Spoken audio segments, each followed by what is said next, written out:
Pourquoi on retombe dans une relation complexe ou toxique après qu'on s'est sorti d'une relation comme ça et qu'on se dit « Ah ben là, j'ai compris, ça va plus m'arriver » et qu'on a travaillé sur soi.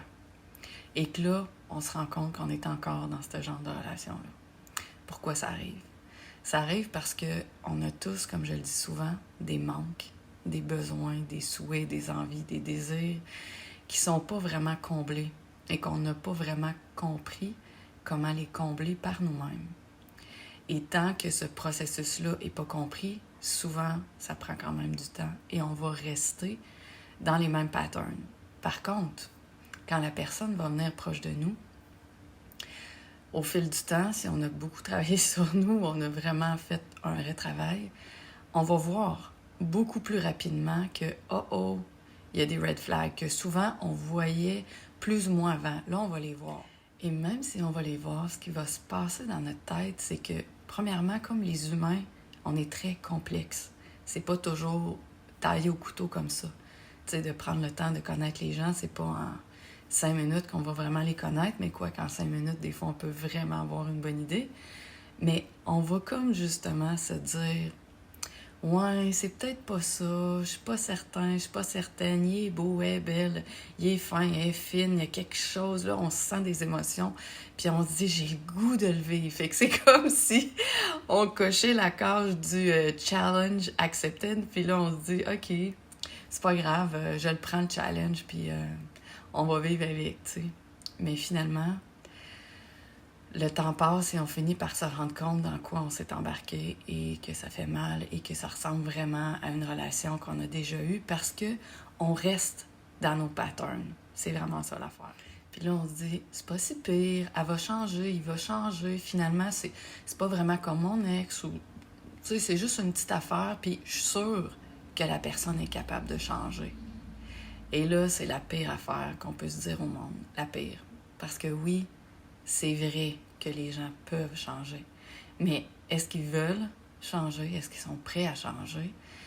Et est-ce que c'est une bonne idée d'entrer en relation avec quelqu'un, comme j'ai déjà dit dans d'autres vidéos, qu'on a déjà à l'esprit que cette personne-là pourrait changer?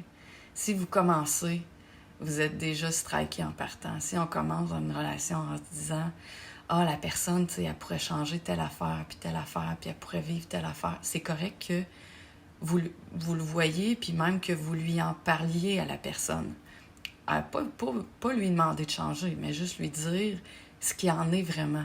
C'est important d'être hyper authentique. C'est important d'être authentique dans les relations parce que c'est une des choses qui manque énormément et qui fait qu'on s'entretient dans des relations qui nous font souffrir. Donc, d'en parler à la personne de certaines choses, peu importe que c'est, et de voir son ouverture. Ça se peut que la personne vous dise « Oui, je travaille là-dessus depuis un moment, puis c'est quelque chose que je suis en train de changer, j'essaie de changer », mais la plupart du temps, ce que les gens vont vous dire, c'est « Ah oui, je le sais », ou ils vont être honnêtes, ils vont dire qu'ils veulent pas changer, ou ils vont vous dire qu'ils vont changer, mais il n'y en aura jamais de changement. Parce que dans le fond, ils veulent pas vraiment changer. C'est pas vraiment important pour eux. Inconsciemment, ce qu'ils veulent, c'est vous avoir proche d'eux, puis un peu comme vous attacher dans une relation, mais sans qu'ils soient méchants. Eux, ils ont leurs manques, nous, on a nos manques, puis on a de la difficulté à faire la part des choses. Mais là, c'est notre responsabilité à voir ce qui se passe vraiment. Et je dois dire qu'on est souvent très dur envers nous. Dans le sens qu'on voudrait que tout de suite, on ait tout compris, puis tout soit parfait. C'est complexe, comme je le disais, les relations. Et ça demande du temps à nos blessures, à nos manques, à nos besoins, pour être clair à notre conscience, pour comprendre c'est quoi mes manques, c'est quoi mes besoins, puis pourquoi je vais toujours vers ce genre de relation-là. Et pour vraiment l'accepter et le transcender, le dépasser. Puis ça, bien souvent, ça demande des expériences. Et malheureusement, des fois, on va dire une coupe de claques virtuelles pour vraiment comprendre ça, je veux pas ça, j'aime pas ça, je suis pas bien là-dedans, ça me fait souffrir, ça me correspond pas.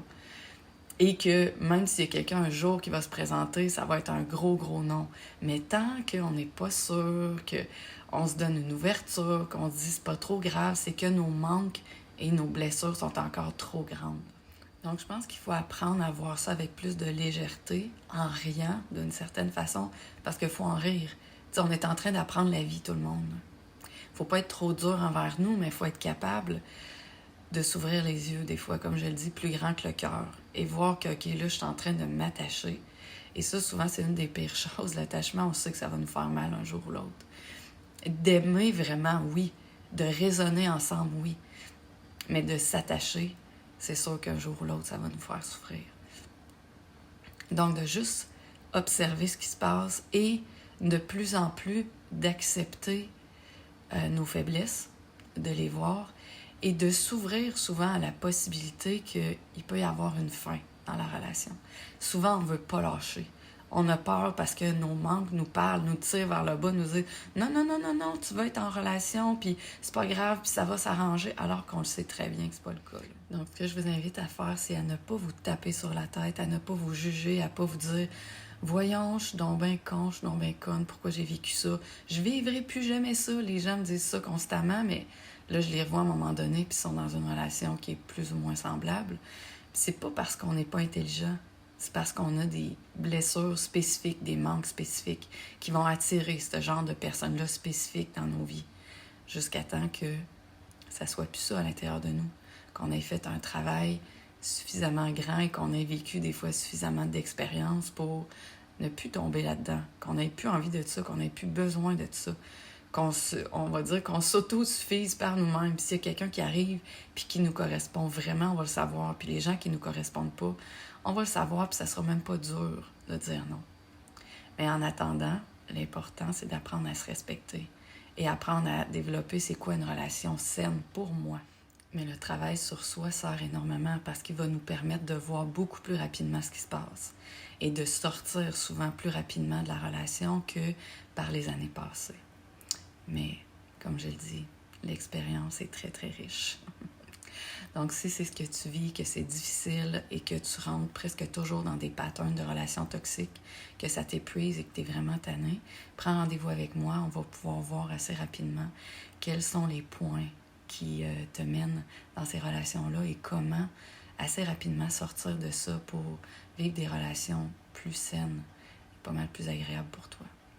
Et aussi, s'il vous plaît, je vous invite à liker et à partager la vidéo parce que ça pourrait aider des gens qui retombent constamment dans ces patterns-là. Bye, bonne journée.